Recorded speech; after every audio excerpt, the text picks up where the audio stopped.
Today, we are talking about some of the common pitfalls shops fall into when buying equipment.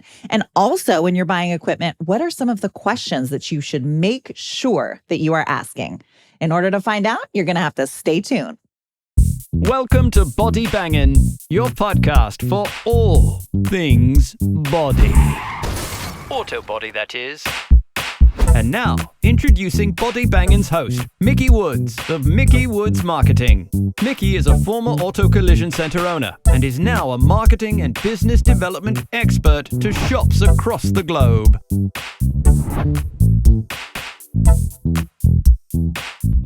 Hello, and welcome to today's episode of the Body Bangin' Podcast. We are still coming to you from the Southeast Collision Conference, where we are talking to speakers, vendors, attendees at the event, and it's such an amazing time. So, of course, to start us out, I want to I don't want to spank them.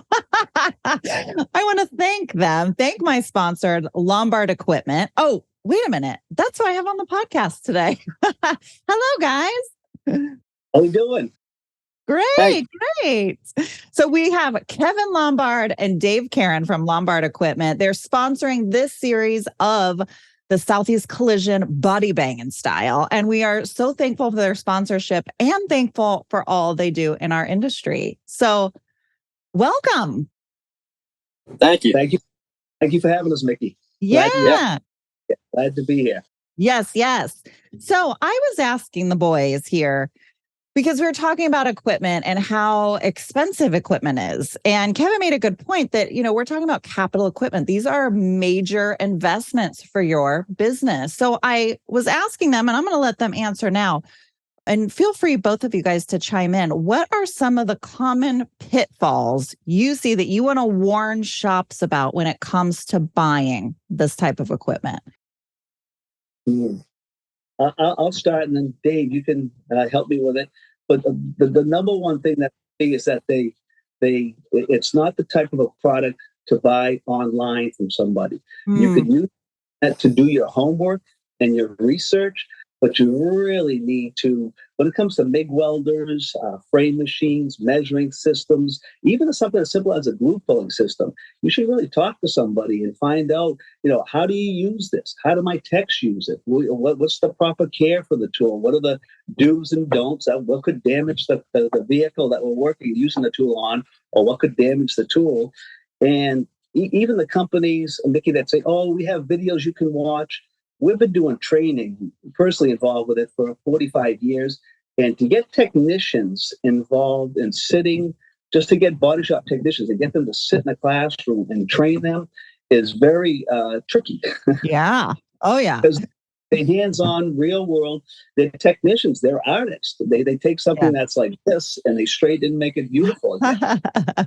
That's a lot of unique talents. And so we find that watching videos, as nice as that sounds, it's not real world. We believe that the best way, we're found through all of our research, is in the shop, their electricity, their technicians, their vehicles, their world. And that's when you get the best. That's what helps them the best decide what's the right way to go. And that makes sense. It's so important. It's so important. So you feel like number one is do your research online, check it out, poke around, see what's out there. But when it's time to actually purchase it, talk to an expert. Like absolutely. And get somebody that's going to come to your shop, because we see these companies, they advertise, they spend a lot of money and they advertise, very nicely. But then the reality is when talk to somebody and find out who's going to come to your shop and talk to them, then that's going to help size up the type of organization it is, or they are. And ask them, who does your service? Who does brakes? How many guys do you have working for you? Who handles your warranty work? Do you sub that up by you guys? How long is the warranty? What happens if the welder goes down? Do I get a loaner? All these types of questions. And I'm sure, Dave, you have some things you can add into that we see out in the field, because we're in about 500 shops a month from Maine to Miami. Yeah. And so we're telling you the truth of what happens within the shops, the real world. So Dave, go ahead. Yeah. I mean, absolutely. Definitely do not buy online. encourage guys to get companies to come in, equipment companies that are reputable, bring the equipment in and show these guys, weld an actual vehicle together, real world, hands on, because it's one thing, to even to get a demo, but to do like a coupon demo or something like that, and you're not doing it on the vehicle. Anyone can make a welder look good, just welding on coupons or something like that. So it's Right. get the technician's hands, because we've seen it, time and time again, where guys, maybe they'll even get a demo and be like, oh yeah, we need one of those spotter welders, and then they go and they'll purchase something online. They get it in. It's not the exact same. Technicians can't figure out how to use it. Trying to get into certain areas on vehicles, not being able to access those areas. It's just completely different ballgame when it comes to that. So when you guys are selling equipment, if somebody is interested in, let's say, a welder, since you were using that as an example, do you typically bring a few different welders out? What does that process look like? Do you ask questions so you know what to bring? What does that look like? Yeah, absolutely. Asking questions is the big part, because we want to obviously give the customer what they need, what's going to fit their needs. So that's why finding out if they're going for any OEM approvals or certifications, that's super important. And again, that's where, educating yourself as a consumer to make sure when you're making an investment like this on capital equipment, that you're getting what's going to meet your needs now, currently, and in the future. If your intentions are to go for OEM approvals or certifications, and someone could come in and sell you a welder, you could go and buy something online or a rivet gun, and if it doesn't meet your future needs, it ends up being a waste of money. Really. Yeah. And a heartbreaker too. Having owned my own shop, I have been there before where I purchased equipment and the tech hated it. I thought it looked good. I did my research and that thing sat in the corner and collected dust, and that was it. It's like, what a waste. Heartbreaking, right? You purchased that online? Yes. Yeah. Yeah. Getting a hands-on demo is super, super important. We encourage that. And yes, we do go out and demo in the shop with the technicians. We'll actually weld a panel, quarter panel, bedside, whatever it is, with the technicians and help them make the best educated decision. Because at the end of the day, for us, it's about building the relationships with the customers. We don't ever want to sell a shop something that they don't need or isn't going to meet their requirements, because it doesn't help anyone. Right. We genuinely care and have a passion for the industry and want to do what's best. I mean, we've been at this a long time, and we certainly don't want to do anything that would be detrimental to a body shop or the industry in general. Yeah. Well, now I know that you guys sell new and refurbished equipment. So for shops, and I know there are a lot of them that have equipment sitting in the corner collecting dust, is that something you could potentially, do you guys purchase off of them that you would then turn around and sell? Or where do you get your equipment that you refurbish? So I guess that's a twofold question. Yeah, Kevin.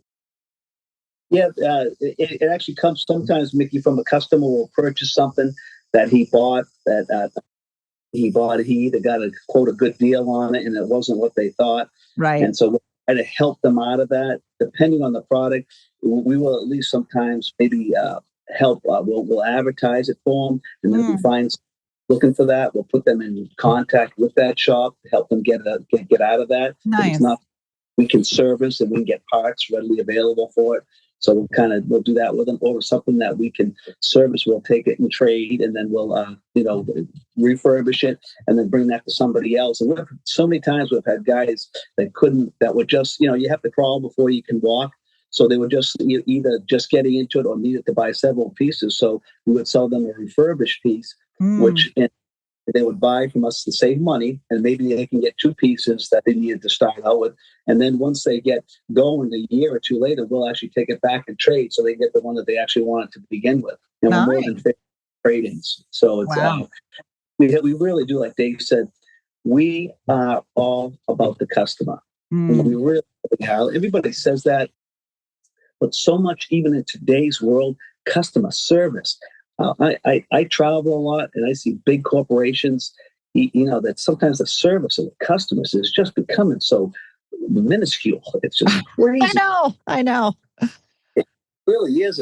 And that's without customers, you don't have anything really. Real customers is everything. So we really focus on customer service, especially now post COVID. We see it's coming back, but it's still customer services, and that Lombard equipment, that is everything to us. We'll do everything humanly possible to make a customer happy. We really will. And most times they can feel that. Well, and I think you brought up a couple other pain points when it comes to purchasing equipment. And one of those is getting appropriate training. You said, ask them who's going to do your training, and then also who's going to handle your warranty work. So, and I think both of those are hugely important, and training especially, because there's a lot of companies where people have to travel, or like you said, watch a video where, like you had even mentioned, learning the equipment in your shop with your environment and your team. Can you talk a little bit about that and why that could be a problem for people when they don't get that? I was just going to throw this out there. I was just in a shop the other day, and they had a computerized measuring system sitting over in the corner. They just purchased it fairly recently. And I asked them, if they get training, and they said, yeah, they had to fly. I'm not going to say where, because that might give away, a particular brand. And I'm not trying to, but they had to fly out somewhere to get training. No one came to their shop, didn't do any training in shop. And it's sitting there in the corner, and they still don't know how to use it. And they say they like it. And it's not a bad measuring system. I'm familiar with it. I know how to use it.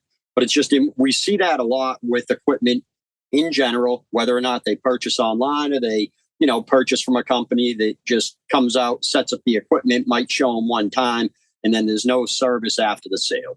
And I know for us that's super important. And as formerly owning a shop, I mean, you got to have that service after the sale. But go ahead, Kevin, I'll let you piggyback off that. Yeah, in fact, we just had an MSO, because they and the MSO of the Lombard equipment style and touch, because we literally customer service in shop, hands on. Those are two big things: in shop, hands on. You could stop training where I'm up front talking about the product and explaining it, and everybody's just kind of standing there. Well, we do that, but then we say, all right, Mickey, come on up here. Now we shut the tool off. Turn this on, Mickey, and make the tool do this. So we literally, you're not going to sit there and do this for 3, 4, 5, 8 hours with us. You're going to get the tool in your hands, and you're going to be on the vehicle with it, either welding or measuring.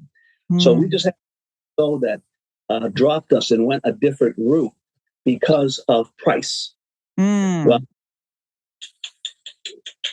a little time go by, they are now back with us again, because the service was horrendous and the support after the sale. And the money that they were saving was, and the tools not getting used, was absolutely, they lost a lot of money. I bet. And it's just, even just think, Mickey, you could buy a Mercedes or a beautiful vehicle for $150,000, and it needs, you could have a little windshield leak. You in the car, 45 minutes back to the dealership to drop it off, then drive back to your home. Then 3 or 4 days later, you and somebody else in your car, 45 minutes back. And that's if it's local, 45 minutes. Right. Going to the shops is priceless. Somebody going, in the year 2020, 23, yeah, I'm here. You guys got some issues with your welder, to go to the shop? Just think about that. Nobody really does that anymore. Right. They really do ship it. If I mention some big brand names, that you would, if they have an issue, they'd say, well, ship it to one of our repair centers. Right. How do you box that up? Who has that type of material to even crate that up? True. It's just, when you really look at that and think about that, it's like, wow, that's a big deal. That's a big service that we offer. Yeah. And we have almost 20 guys on the road, between Maine and Maryland, servicing, training, demoing, assisting customers. Yeah. Well, that's great. And I think it's something too, because especially for shops, there are shops that are going to listen to this are not in the Maine to Miami corridor. I mean, you guys service the whole East Coast. So these are great things to think about for any shop, and questions to ask, so that you're guaranteed that you get the exact equipment that you need in your shop, like Dave said, for now and for the future. Exactly. Powerful. And the service after the sale, I feel like, is so important. Like, we forget about that. Just get the piece of equipment. Let's get it going. Let's get it going. I'm trying to get the certification, but now I have a problem with it. Okay, now what? Now what? What does that look like for you guys? Oh, we see that so much, and my heart goes out because this is the fact is that you own a body shop. Make no mistake about it. Body shops, collision centers work extremely hard for their money. Yeah. They really do. Yeah. It is no easy. That is from taking that car from start to finish, and all the liability and responsibility and the process is phenomenal. These guys work hard for their money, and what little they get to keep, to see them spend it on equipment that they got misled on, or they bought it online. Wow, it's painful. It really is painful to see that. And so that's the biggest thing. Talk to somebody, get them in your shop, and then ask them too. So wait a minute, this breaks. You're the guy that's going to come out here. You do the warranty. Yeah. You do the training. Yeah. You do the sales. Yeah. Well, what's your territory? Ask them that. You come three. Well, what do you have? Wings? How do you get? Because that's a great question to ask. Because they don't have. If there's not a team around them, that's a great question to ask. Well, where do I break down? And those because we see it. We see it come in behind. Oh, I've been waiting for him for 3 weeks to come out here. I'm done with him. Interesting. I didn't think about that. Okay, so I've got some notes here. Tell me if I'm right. So we got number one, first warning is don't buy off the internet. Do your research on the internet. Then some questions to ask if they're doing training at the shop, and asking if there's a problem with the equipment that they've purchased. Who is it that comes, and what territory does that person service? So you know when they might actually be able to get back.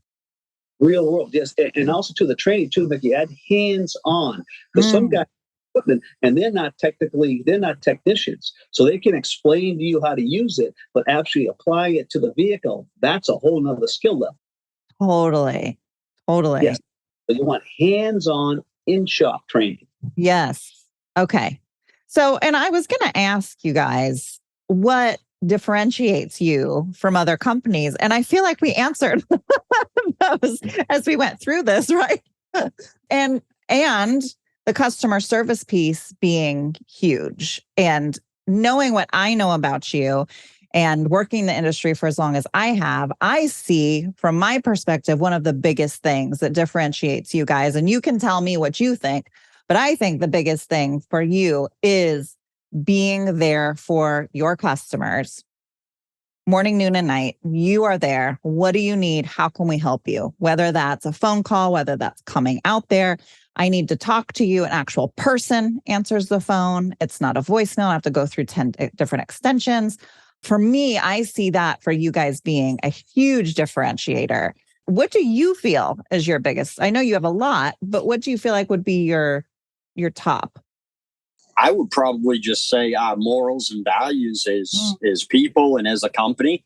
I think that's the number one thing. And I mean, I've seen that in my time. I mean, I've known Kevin for a long time, but my time working with him and just being around the entire team we have, we really do. We have a great team, and like I said, and not like I'm not trying to sound salesy or anything, but we genuinely do care about the customers, and we want what's best for the customer. Like I said, I mean, we don't want to just sell someone a piece of equipment just to sell them a piece of equipment, because if it doesn't help them or it puts them in a bad financial spot, it's not good for no one.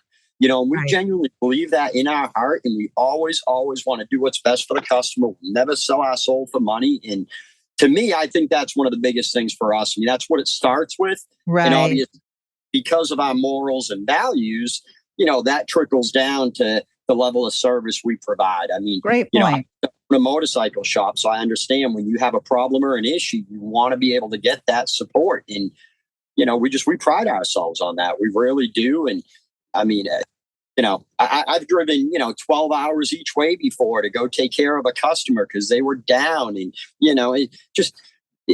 we do whatever has to be done to take care of our customers. I know one of the things when you were mentioning your list, I would definitely ask about loaner equipment too. And that's something, we always try to provide is loaner equipment. If for some reason we go out to their shop and can't fix on site, we'll provide a loaner.